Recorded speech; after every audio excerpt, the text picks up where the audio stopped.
So we're out here working on the old Blazer, and or the Jimmy, I'm sorry. It's running a little rough. I think it's got some old bad gas in it. So we're gonna put some more in there, and the first thing we do is find the dirtiest funnel that you possibly can to put the gas down.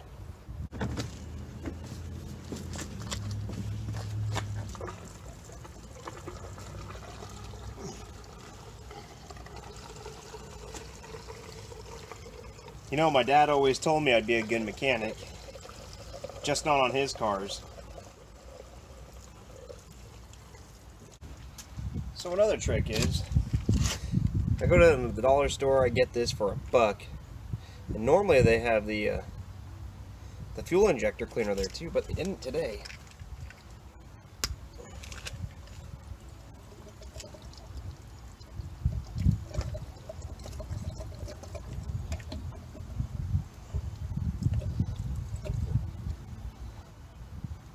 Says in here it treats up to 20 gallons.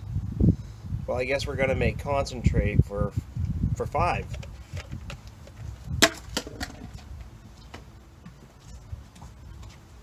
All right, let's top it off.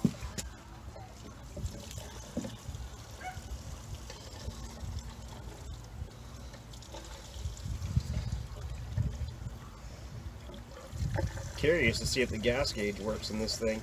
It was reading empty a minute ago.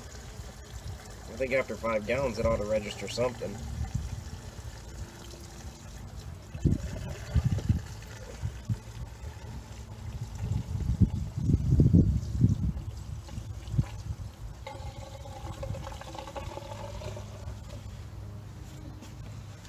Suppose when this tank's upside down, if I drill the hole down here, you think it'd empty faster?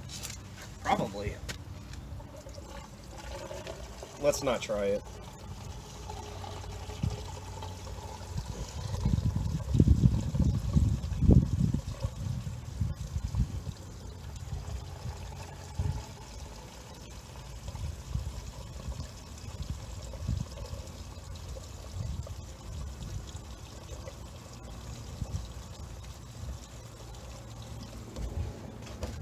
And I know this fuel's still good because I filled this can up last summer for the lawnmower, and now it's next summer, and the lawnmower is still running off of it, so it must be good. Anyway,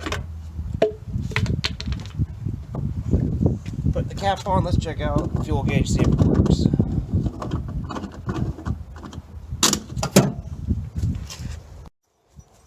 Oh, here, let me find the keys, wrong ones. Oh, there they are. Alright. And, oh, it's got a big fuel gauge. I'm surprised this doesn't have a tachometer in it. Let's see what happens.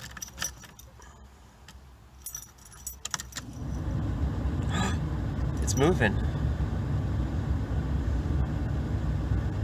For 5 gallons, it didn't fill it up very full.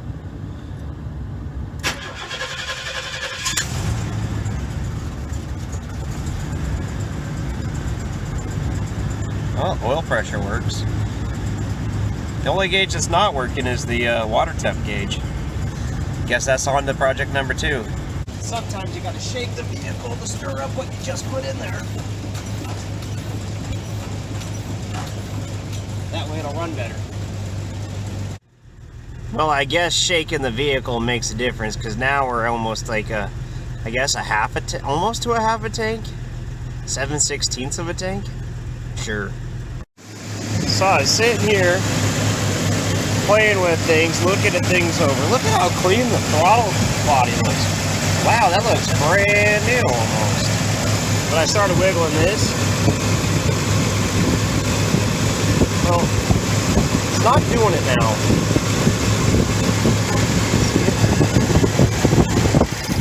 There it goes. I think this is something that I gotta fix on this immediately. Maybe then it'll start running better.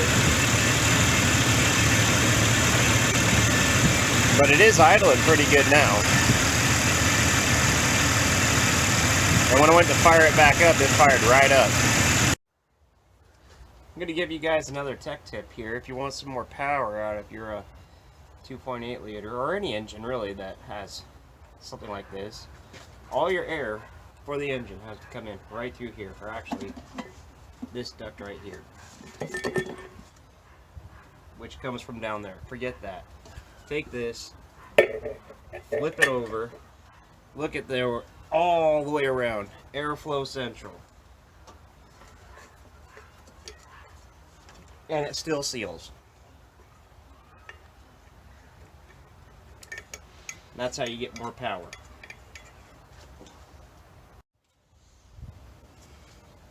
Well, I figured out the problem with the battery post. They stripped out the inside there.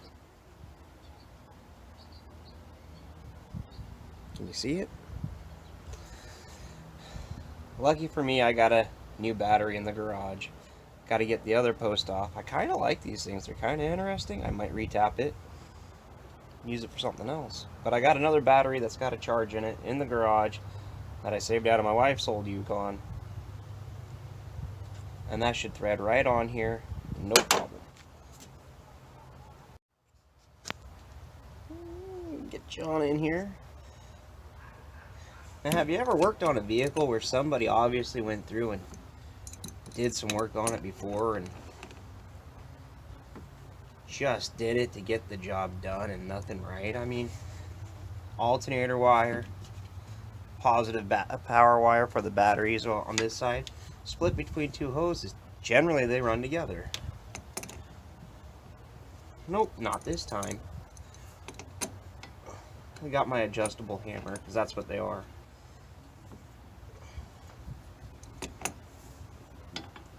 This nut's been stripped so bad I don't know what size it is. Every size is a different, or every side of this bolt's a different size. Interesting. Not annoying. Yep.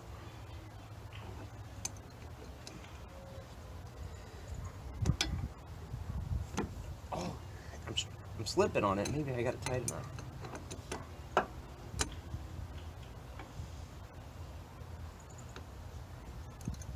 No.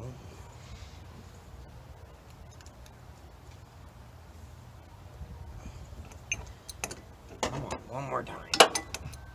Actually, that's tighter than the old one ever was. Let's get the negative on. Oh, of course. My four-wheel drive vacuum thingamadoohickey is in the way. Shouldn't go through there sideways, but it is today.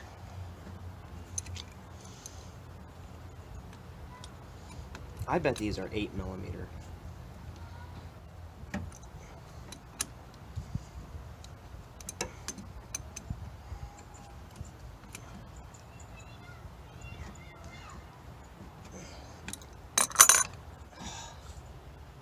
Well, I'll be back. Okay, it's on there. Two tools used to put that on there was this. Fast forward through that. Let's see if she cranks over any better.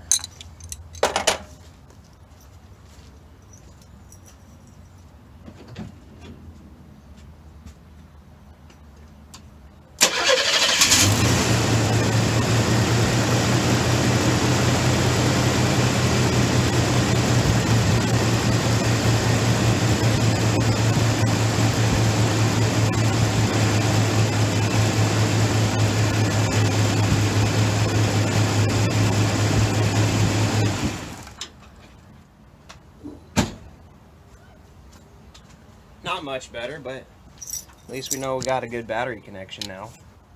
That's tight. Alright, thanks guys for watching. I think this is it for the Blazer, or the Jimmy. Somebody's gonna be OCD'd on me for calling it the Blazer all the time. But my wife's got dinner ready, and I think I got some videoing to go edit. So stay tuned. Next time we're gonna fix maybe the glove box, put the new license plates on. Ooh, the other power window. and then really start digging into why this thing has a little bit of a rough idle. We're saving that for the weekend. We'll catch you guys later. Hey, click the like and subscribe button if your tools end up on a bench like that, and if your hands end up like this at the end of the day. Take it easy.